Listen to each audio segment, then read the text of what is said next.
Welcome to Cape Town News. It's Heritage Day, Wednesday, the 24th of September 2025.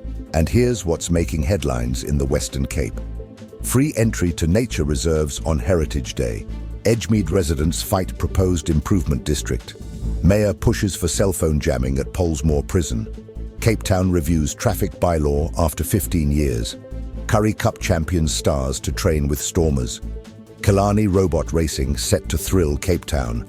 Clear skies and light winds tomorrow across the Cape. Cape Town residents are set to enjoy a special Heritage Day gift this year, with free access granted to several of the city's most cherished nature reserves. The initiative aims to highlight the deep connection between South Africans and their natural heritage, while encouraging families to spend the public holiday outdoors. The City of Cape Town, which manages 16 reserves and conservation areas across the metro, announced that entry fees will be waived at 4 of its busiest sites: Table Bay, Blauberg, Tygerberg and Helderberg. These sites usually charge a fee, but today, the 24th of September, access is free. Mayoral Committee Member for Spatial Planning and Environment, Eddie Andrews, said the offer gives residents an opportunity to reconnect with Cape Town's unique biodiversity and cultural history. We are so privileged to be surrounded by pristine, natural beauty. This Heritage Day, we encourage residents to make the most of the public holiday by exploring their local nature reserve or even visiting one they have not experienced before, Andrews explained. Popular facilities such as Blauberg Nature Reserves, Steen Resort and False Bay Nature Reserve's Zekoflay section are expected to attract crowds for braais and picnics. The reserves not only provide open spaces for relaxation, but also play a vital role in conserving Cape Town's rich ecosystems, from wetlands and fynbos to coastal dune systems. While entry is free, certain activities such as fishing or guided tours will still carry standard charges. Other reserves across the metro, including Durbanville, Wolfgat and Zandvlei, remain open as usual, offering opportunities for birdwatching, hiking and environmental education.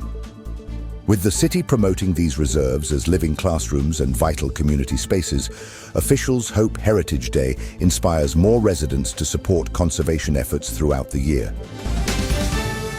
Tensions are rising in Edgemead as residents and business owners rally against a proposal to establish a city improvement district in the northern suburb. The plan has triggered a wave of opposition led by community group Stop Edgemead City Improvement District, which argues the process lacks transparency and risks placing households under severe financial strain.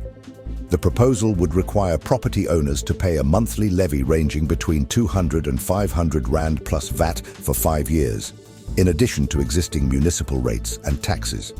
For many families, already burdened by Cape Town's rising cost of living, this is seen as unaffordable. Kirsten Fernandez, a member of Stop Edgemead City Improvement District, voiced the frustration of many residents. It is baffling that a flawed process with so little actual input could evolve into a multi-million rand business plan that claims to represent our priorities, she said. Local councillor Carl Bodin of Capexit backed residents' concerns, citing SAP's data that shows crime in Edgemead dropped by 27% between 2023 and 2024-2025, suggesting additional levies for safety are unnecessary. Residents also point to existing partnerships with neighbourhood watches, Metro Police patrols and SAPS as proof that the suburb is already well maintained and safe. Ward candidate Kevin Siebert warned that some households may be forced to sell their properties if the City Improvement District goes ahead. Critics also slammed the proposal's claim that 62% of residents supported it, noting that only 579 of more than 3,600 households responded to surveys. The city has yet to finalize the matter, but the growing backlash suggests that the road ahead will be contentious, with Edgemead emerging as a key test case for public trust in Cape Town's City Improvement District model. Cape Town Mayor Jordan Hill-Lewis has called for urgent measures to stop criminals inside Pollsmoor Prison from using cell phones to direct extortion and gang activity across the city. The mayor revealed that construction contractors recently abandoned a project in Bishop Lavis after receiving threats linked to gang leaders operating from inside the prison walls. Hill Lewis has formally written to Minister of Correctional Services Peter Gronewald, urging government to authorize cell phone jamming technology at Pollsmoor. The city has received various reports that crime and extortion activity is being coordinated by phone from within Pollsmoor. This cannot continue, the mayor stressed. Experts, however, warn that the issue is complex. Criminologist Simon Howell explained that cell phone jamming is prohibited under South African communications law, except under strict state security provisions. Even if approved, signal blocking technology could unintentionally disrupt nearby communities, since radio frequencies are difficult to contain within prison walls. Despite these challenges, Hill Lewis insists action is needed to protect workers, residents and businesses from organized crime. He has also called for greater coordination between SAPS, the Department of Correctional Services, and the city's law enforcement to clamp down on criminal networks. The debate underscores broader frustrations with South Africa's correctional system, where contraband smuggling and gang influence remain entrenched. For the first time in 15 years, Cape Town's traffic bylaw is undergoing a comprehensive review. The city says the overhaul is necessary to address reckless driving and curb South Africa's persistently high road fatality rate. Public consultations will open on Friday, giving residents until the 20th of October to comment on the draft legislation. Safety and security. MACO member J.P. Smith explained that the original bylaw, passed in 2011, is no longer sufficient. Key proposals include granting officers more power to impound vehicles in cases of dangerous driving. This is about creating meaningful behavior change on our roads, Smith said. Statistics highlight the scale of the crisis. Between March and August this year, Cape Town issued nearly 1.4 million traffic fines worth around 960 million rand. Despite this, driver behavior has not improved. Public transport drivers remain among the worst offenders, with some racking up hundreds of outstanding warrants. Smith warned that traffic enforcement cannot rely on fines alone, as reckless driving continues to claim thousands of lives nationally every year. Pedestrians remain the most at risk, making up nearly a quarter of all fatalities according to the Road Traffic Management Corporation's latest data. The city has bolstered its traffic unit with 810 new recruits in the last 4 years, but officials believe stronger legislation is vital. The Stormers have opened their doors to 3 standout performers from Griquas' recent Currie Cup triumph, giving them a rare chance to experience life inside a Vodacom United Rugby Championship setup. Winger Dylan Mart, fullback Gershwin Ware, and scrum half Caleb Abrahams will train with the Cape franchise this week as part of a partnership designed to reward provincial excellence. Stormers assistant coach Dowie Snyman praised the trio for their consistency, noting that Griquas have been among the most competitive Currie Cup teams in recent seasons. For those players to get a shot at the URC is amazing.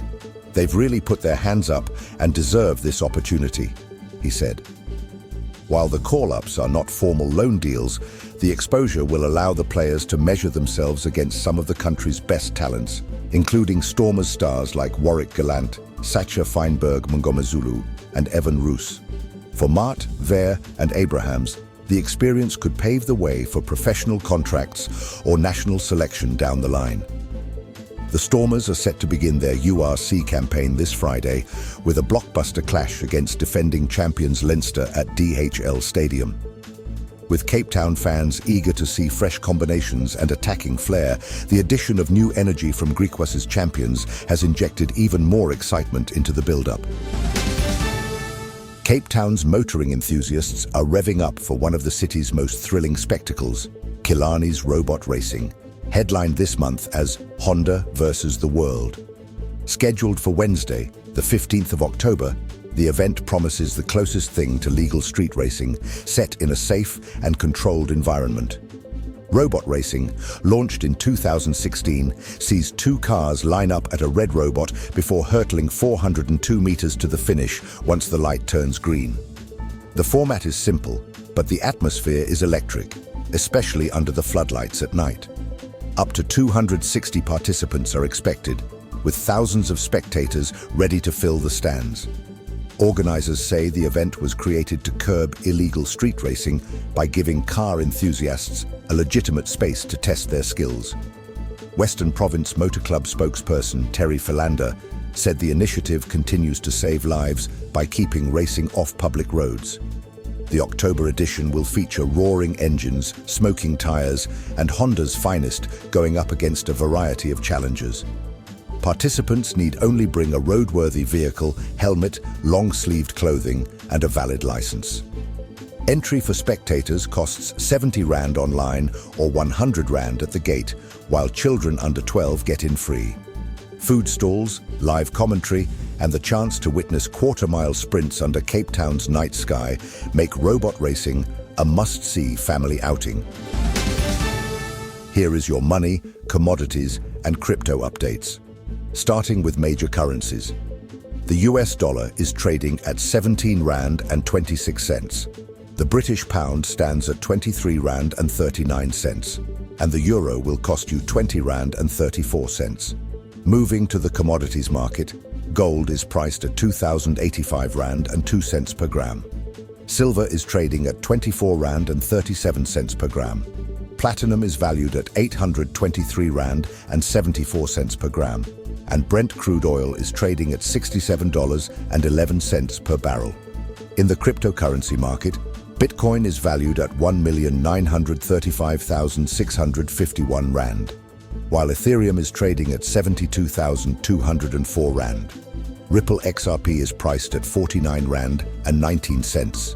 And finally, Solana is trading at 3,729 Rand.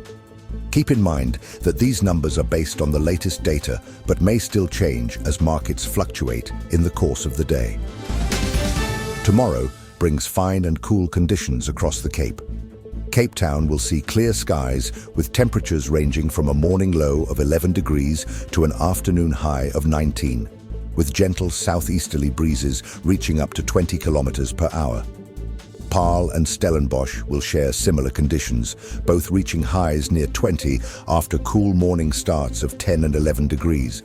Out at sea, expect Atlantic swells of 2 to 3 meters with sets running cleanly through the afternoon, while the False Bay coast will see slightly smaller surf at 1.5 to 2 meters. High tide arrives at 5:12 in the morning, followed by low tide at 11:37, with the second high at 5:56 in the evening.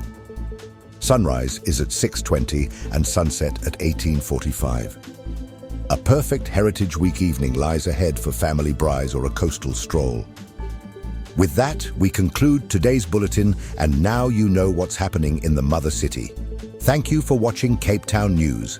Make sure to subscribe and hit the notification bell so you never miss a story. We appreciate your support. Let us know your thoughts in the comments below, and don't forget tomorrow's Cape Town News drops right here on YouTube at 12 noon.